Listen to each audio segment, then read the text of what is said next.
What's going on, everybody? It's the Variety Film Brothers. I'm Andrew. I'm Thomas. And in today's Variety discussion, we're talking about the new series of animated shorts, Tales of the Jedi. Absolutely fantastic. Yeah. It's the best Star Wars that we've gotten in quite a while, in my opinion. So what we're going to do is we're going to talk about each episode and give our thoughts on those, and then talk about the series as a whole. You can't really say this miniseries has like a plot. It's sort of an anthology series, just like the Clone Wars was. First episode is about Ahsoka, and then the next 3 episodes are about Dooku, and then the last 2 episodes are about Ahsoka again. I thought it was going to be like, we're going to get 1 episode for Ahsoka, and then 1 episode for Dooku, and then go back and forth. We'll go on and get into the first episode. What I immediately noticed right off the bat was the animation style in the first episode is very reminiscent to that of the Clone Wars, but pretty much just overall better. Just like more detailed, more smooth, more realistic, just better all around. The episode starts out with Ahsoka's birth. Again, very appropriate, as this is, the very beginning of the series. Something that I thought was a really cool little detail, but I guess it's kind of just a given. I love how much Ahsoka's mother resembles, like, later Ahsoka that we see in the Clone Wars. Like you said, they look like you thought that was Ahsoka. They look like the first time you saw her, and like, it's a very easy mistake to make. And we see her village and just her way of life. And, I mean, like, it's really cool. But they're a little weird. Yeah. She takes Ahsoka onto this hunt. Terrible idea. Yeah.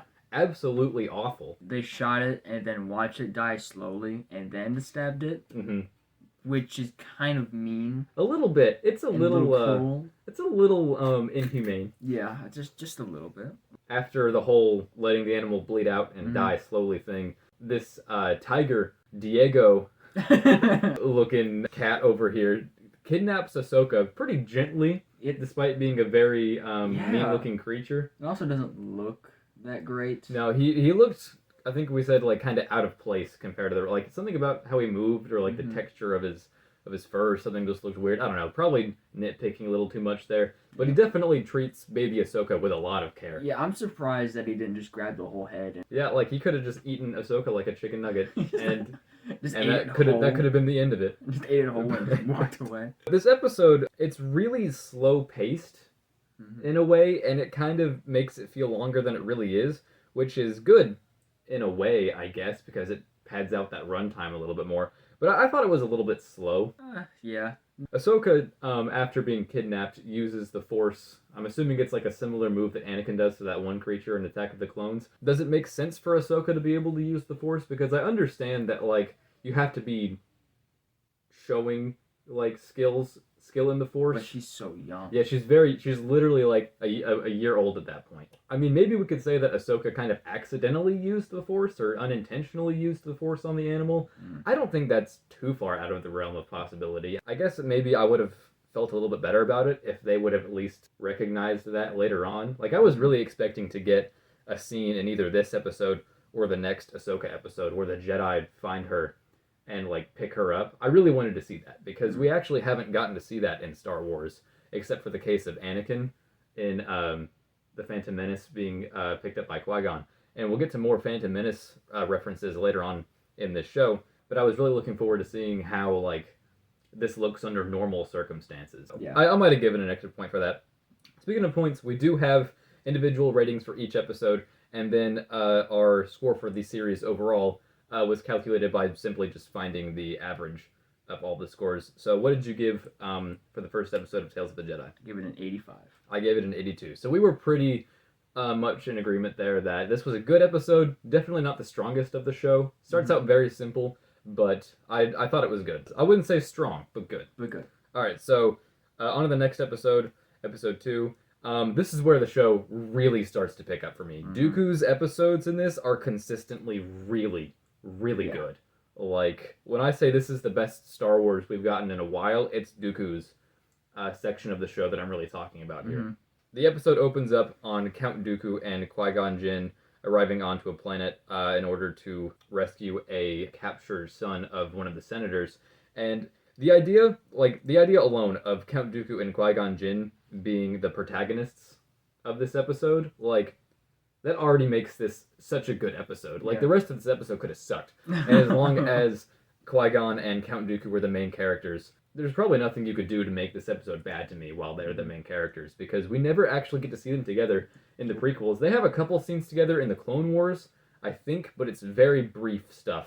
Like one of them that I can think of off the top of my head is just a vision, like it didn't even really happen. So to actually see them interact and like to actually get a good picture of their relationship, it's really cool. Yeah. Like this episode could have been a straight up flashback somewhere in Attack of the Clones, or The Phantom Menace, and it would have made either of those movies better. As much as I like The Phantom Menace and Attack of the Clones. Make sure to check out those variety discussions as well. I'll probably throw them down in the description below. What I really love about this episode, like what makes it from just like kind of good by default to actually good, is we get to see so much about Dooku's character in such a short amount of time. Like really this could have been the only Dooku episode, and I would have actually thought that we get to see a lot of character for Dooku. Like just in this one, because we get to see kind of his anger issues a little bit. You know, he's really easy to fall into anger, but he also, at this point, still shows a lot of restraint. We see a lot of conversations between him and Qui-Gon where they actually get along. Like, they get along just as well as Obi-Wan and Anakin did. So that really mirrors that dynamic really well. With this episode, it has a pretty simple plot. Basically, just a senator's son was kidnapped by these poor townsfolk. It was definitely a case of the Senate showing better treatment to the richer planets, richer towns, and kind of just leaving the poorer planets, poorer towns in the dust. And that played a big part in Dooku's turn to the dark side, to show that, you know, kind of just like Anakin, he went to the dark side because he felt like the Jedi and the Republic weren't actually really caring about everybody like they said they were going to. I thought it was pretty cool how he showed no mercy whenever he was killing those guards, and then pushed Qui-Gon back into a wall. When that scene happened, when we see Dooku like really just being a tank. Yeah, he just destroys. Like, we never got to see Dooku like that before, so it was really cool to see him to show how strong he really is. The music too. Yeah. We both talked about the music several times. It's just fantastic. And then we get this really nice conversation between Dooku and Qui-Gon, where Dooku is basically telling Qui-Gon to keep his thoughts in the moment, keep his focus in the moment. And that is the exact same conversation that Qui-Gon has with Obi-Wan at the beginning of The Phantom Menace. So it's really great that, like, in such a short amount of time, we actually get to see Dooku's relationship with Qui-Gon, Dooku's descent into the dark side, and how Dooku's teachings actually influenced Qui-Gon's teachings of Obi-Wan. And that's just, like, really cool. What was your score for this episode? It was a 95. Mine was a 94. We both loved this episode. Yeah. All right, so moving on to episode 3. I think this was the episode that we both rated the lowest. But I want to stress that this is not a bad episode. It's not. This is not a bad episode. It just... I think this one suffers the most, maybe except for the last episode, from its short runtime. And, I mean, it's really not hard to understand or anything, but it really kind of drags a little bit. So basically what happened is that one of the guards assassinated a Jedi and basically just tried to get it covered up. The main point of it is really to just further Dooku going to the dark side. But really the second episode already like plants the seeds to do that really well. So I think they could have just focused on like that same case and maybe made that case like kind of a two-parter between that episode and this episode, because it's a really simple, like episode 2 was really easy to understand. And episode 3 is kind of where you lose me. So I say either make both episodes about the conflict in episode 2 or both episodes about the conflict in episode 3. I think that would also give you another excuse to put one of the Ahsoka episodes after that and try and balance the order out a little bit better. I like seeing the conflict between Dooku and Mace Windu, but I kind of wish we would have had more time with Dooku and Qui-Gon. I kind of think that would have been better just because I really prefer them as a duo. In short, they solve the case, and Dooku kind of does it more so through like rage and impatience, but he finds that it works for him. Like, they literally wouldn't have figured it out if he wouldn't have kind of just like unleashed his lightsaber and kind of initiated the fight. So that probably kind of subconsciously made Dooku think that that's how you should go about things. But they solved the case, and I can't really say I remembered too much from this episode. Easily probably the least memorable one, which kind of makes me feel better about my score for this episode, which is a 77. Definitely brought down the average a little bit. Yeah, I still gave it a 82 because of the battle they had with the troopers. It was a good battle. They used like the environment, like they used the tree, and they had some good shots with the dust. Yeah, the that lightsabers dust. I forgot about that. That was actually really well done. Yeah, really well so done. I gave mine an 82. Still, there was the lowest, but still 82 is Still pretty still good. not bad. Like me kind of talking bad about this episode is mainly just because the other ones are so good. Mm-hmm. So keep that in mind. All right, so moving on to episode 4. This, like, I know we already talked so well about episode 2, but this was easily the highest point of the series for me, episode 4. And I have in my notes here, and I'm sticking by this. This is the best Star Wars since Revenge of the Sith, all the way back in 2005. I think this episode is the single best bit of Star Wars we've had in the last 17 years. This episode starts out with Dooku removing Kamino from the Jedi archives, like we hear about in Attack of the Clones. A lot of prequel references, specifically Attack of the Clones ones, in this episode, I believe. I was really excited getting into this because literally when he walked into the archives, Yeah. I knew exactly what he was doing. He guessed it. I guessed it just like that. And I'm not saying I'm super smart or anything. I was just kind of thinking, hey, wouldn't it be cool if this tied into Attack of the Clones? Because I'm the only one who likes Attack of the Clones. And then I was like, oh my god, it is. Yeah. That's what we're doing. And then he literally deletes it in about 3 seconds. Because I assumed this was probably something he did over months or maybe even years, slowly removing information about it. Nope. But no, he pulls it up and he pushes the delete key and it's all gone. Yep. Or completely removed from all memories and Yep. and computers everywhere. All I had to do was press one code and then delete, and it's over. That was pretty much it. So you can't retrace it back either. Honestly, that might be the one thing that keeps this episode from being a 100 for me. Mm-hmm. And also, kind of a problem with the prequels is that we didn't get to see Dooku actually being a Jedi at all. We didn't get to see him in the Jedi Temple or anything. So this is kind of making up for that. This is yet another thing in addition to the Clone Wars that kind of fixes the prequels. I still really love the prequels, but I do think that they do benefit a lot from shows like the Clone Wars and this kind of fixing some of the problems that they had. But really, this episode just has so many great character interactions. We get to see another conversation between Dooku and Qui-Gon, but Qui-Gon's older now, we see him in The Phantom Menace. And it's just so great seeing them talk. It's so great. They're equals at this point, pretty much. And it's just so cool seeing them be adult friends, because we never got to see that in the prequels. We never got to see any sort of relationship between them in the prequels. We kind of had to just take Dooku's word for it. Yeah, I was not expecting Yaddle to be in this. We only see Yaddle for about 3 seconds in The Phantom Menace. I'm sure you didn't. I don't. You didn't see that. She's just sitting in the Jedi Council doing absolutely nothing. She's had a lot of stories made about her, in the comics and in the expanded universe stuff. So it was really cool getting to see more of her here. And a lot of people have been wondering for years exactly how she dies, because she died in a comic saving Anakin. I think it was from an attack on the Jedi Temple. And so I was kind of thinking maybe they're going to go that route. This was great. As I've said, I'm a huge Attack of the Clones fan. Yeah. We literally see the same shot of Dooku going into the abandoned factory, is I think what it is. It's the same shot from episode 2.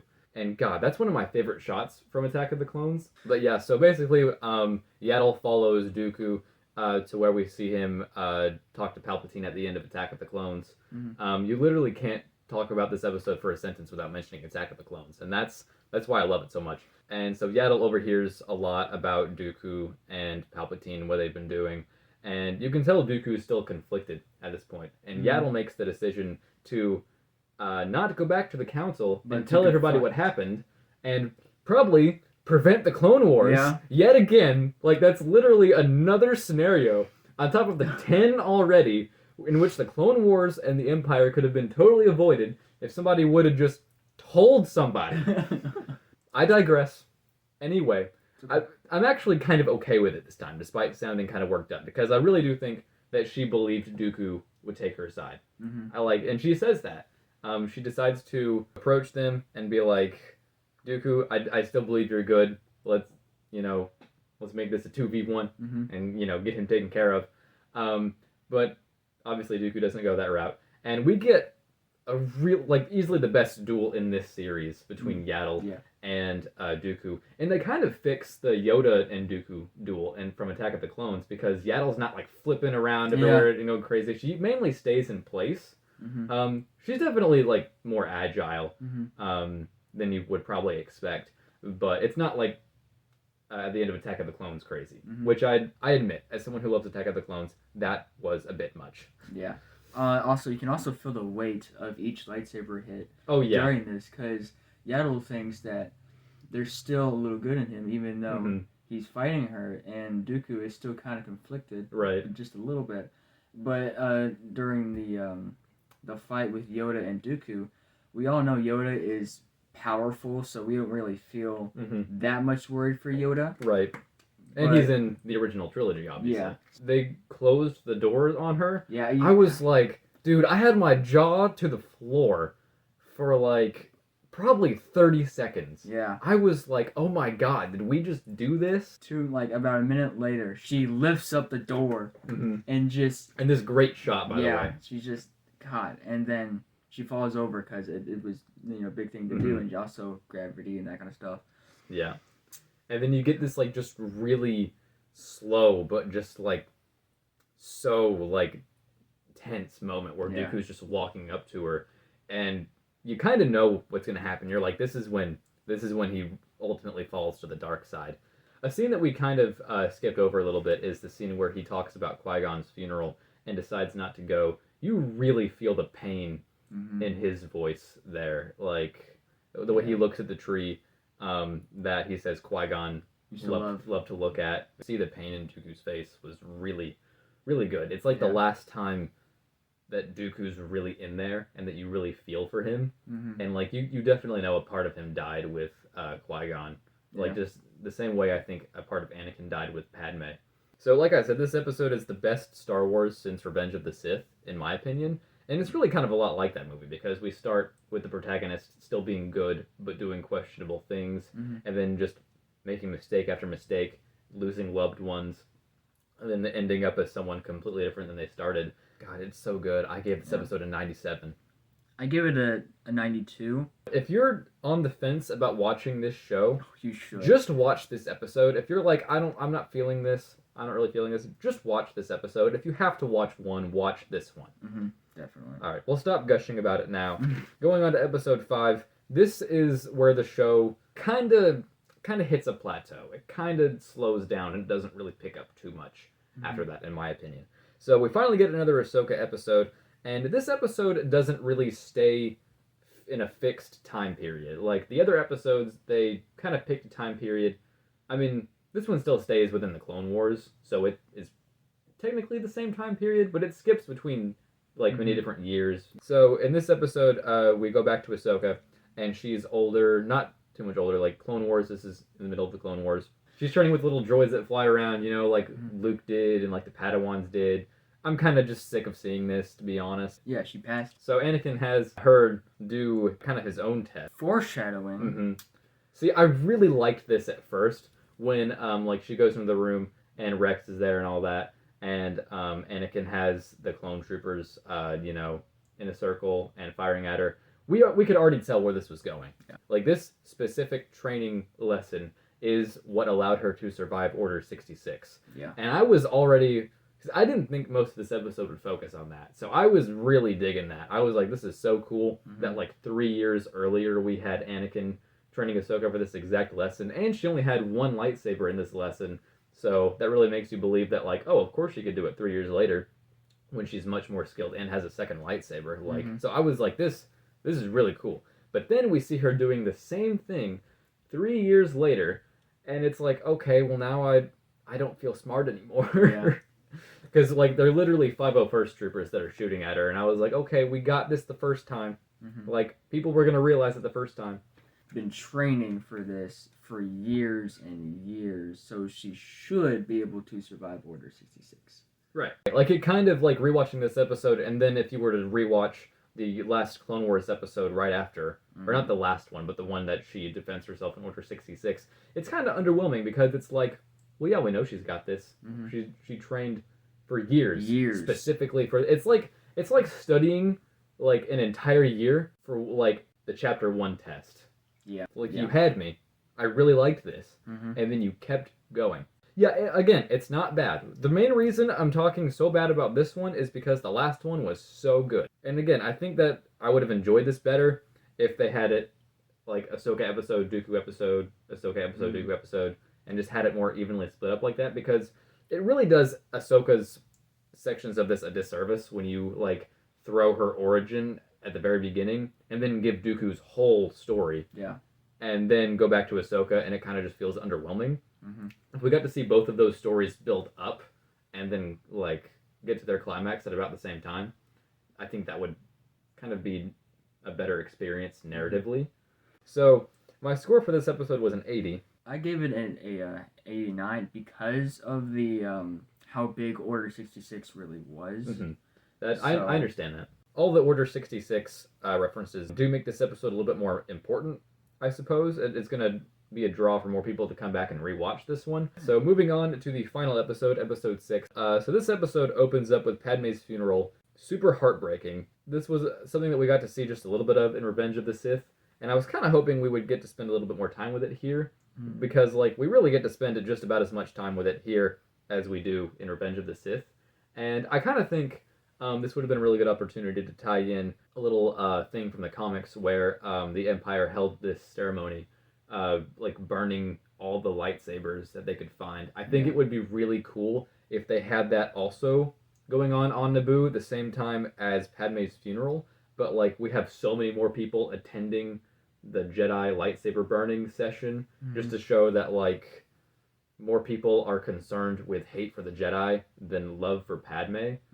I think just something like that, just something to be like, you know, like to show that yes, Padme's death was really, really sad, but to also show that the Jedi's population is decreasing so much, and that balance for the Empire is really starting to go more to the dark side than to the light side, which is going to affect later on and how things are going to run. So. Right. I think it would have just been a really good visual symbol of that disturbance of the balance going on, to show more hate than love in a way. A little bit preachy, a little bit sappy. So we see Ahsoka at the funeral, and I thought this was great because I would totally buy that she would go to Padme's funeral and risk her entire cover just to support Padme. I buy that.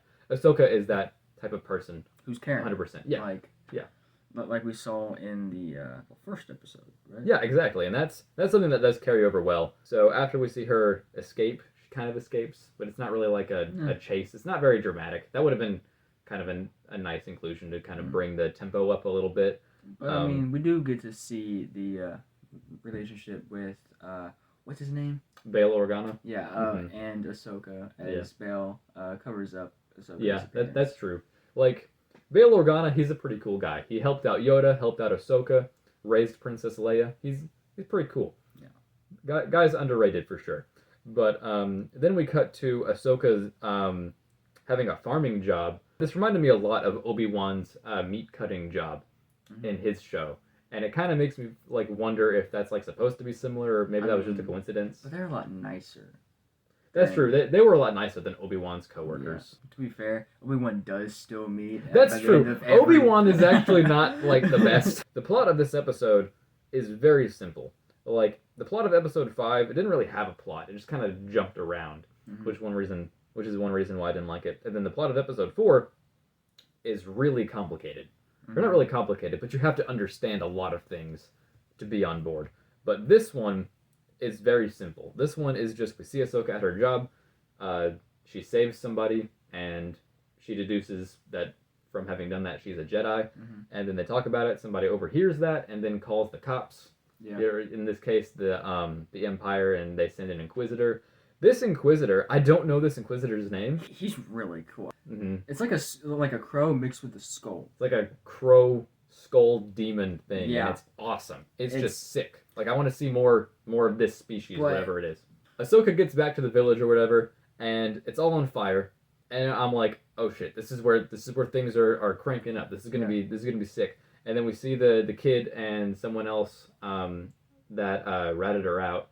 And so another thing I love about this Sith is like, he's basically the opposite of Dooku. Dooku would not have come in and burned this town to the ground and threatened the person who helped them find a Jedi. Yeah, can I just say something? They love burning stuff. Like, you know what? We're too lazy to actually break stuff. We're just going to set things on fire. Yeah, we're going to burn this town. We're going to burn Luke's aunt and uncle. Yep. We're going to burn everything. But as you were starting to say earlier, like we have all this buildup, we have all this dramatic scenery, we have the village on fire, we have 2 hostages, we have this amazing looking Sith who's just like towering over everybody else. Yeah. And like in my mind, I was like, this is how the show is gonna culminate. This it's just like this duel is going to like like we were literally both at the edge of our seats, just like this duel is going to close out this show so well. But, and let me say this first. I do not doubt Ahsoka's skill. I believe that Ahsoka could have taken this guy down. But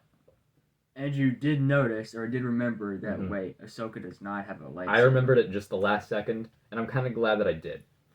But I was surprised how quickly Ahsoka was able to defeat him, though. Yeah, she dodged all of his lightsaber attacks and also caught his lightsaber, took it away, and sliced his head off in like a matter of what? Like less than 10 seconds. 8 seconds, 5 seconds. It was amazing to see Ahsoka's skill and how talented she is. Yeah. But I really wish that the intimidation of that villain, of that Inquisitor, would really be shown. Just a kind of a wimpy way to end the show. I was like, maybe we're gonna like do a moment in Obi-Wan Kenobi where when Vader fought Reva, where it's gonna get split in half, and we're gonna see Ahsoka use a red lightsaber for the first time, which by the way would have been awesome. Yeah. But no, he literally just like walks up to her and then she murders him. Yeah.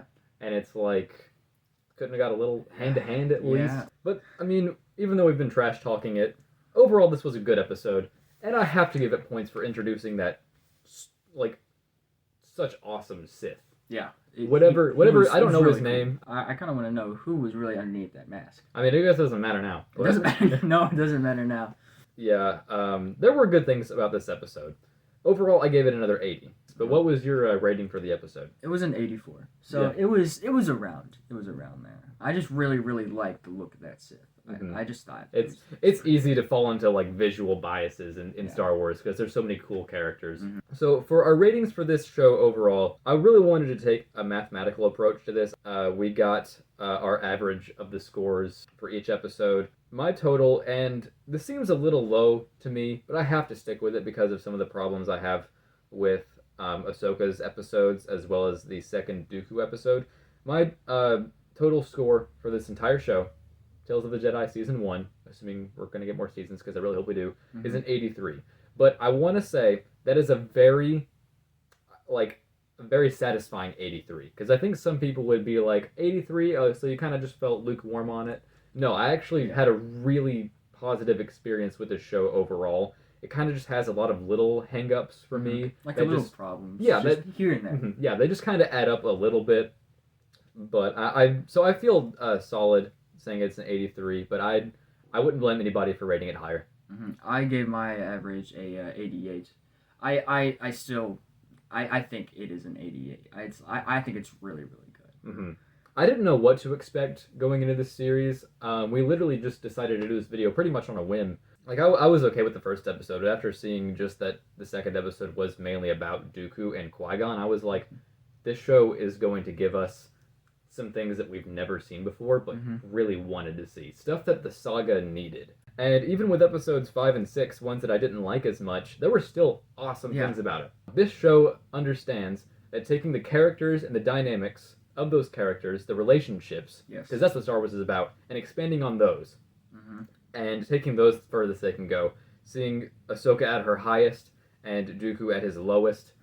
Things like that are what makes Star Wars great. Not getting to see the Millennium Falcon again. They, like the sequels thing, they think that technology and the visuals is all that people draw to, and not the plot and the characters. Right. Like, yeah, it's more visual, but people are still going to pick up on the story and why this doesn't make any sense at all. Yeah, exactly. So that's why the prequels have aged well, and the sequels have aged terribly, despite only being out for a few years. Yeah. Alright, so I think that wraps up all of our feelings on this. Like we said, guys, watch this show. Highly recommend it. Yes, watch every single episode. But if you don't have the time, which you should have the time, these are pretty short. If you've decided you're only going to watch one, watch episode 4. Yes. Even like missing out on the other Dooku episodes, watch episode 4. It is so good. It really is. It's fantastic. What did I rate it? 92? I rated it 92. I'm I'm a big Star Wars fan. I consider myself a big Star Wars fan, but again, you watch it and see what you think. Right. To sum it up, this feels like a series that is made for fans. This is for people who love like the saga, but also really the prequels and the Clone Wars. Like, as someone who loves the prequels and Clone Wars, I feel like this was just like like a nice little treat for me. This is a show for the real fans. Exactly. This is for people who actually care about Star Wars and really appreciate the storyline and the character arcs about these characters, about these people. All right, so I think we've got to end it here. This video has been so much longer than I thought it was going to be, but this show deserves the attention because I don't think it's going to get very much. I think since it's so short and about prequel/Clone Wars characters, I think the majority of like the news and the general public are going to be like, that's not Luke Skywalker, that's not Darth Vader, so I'm not really feeling it, you know.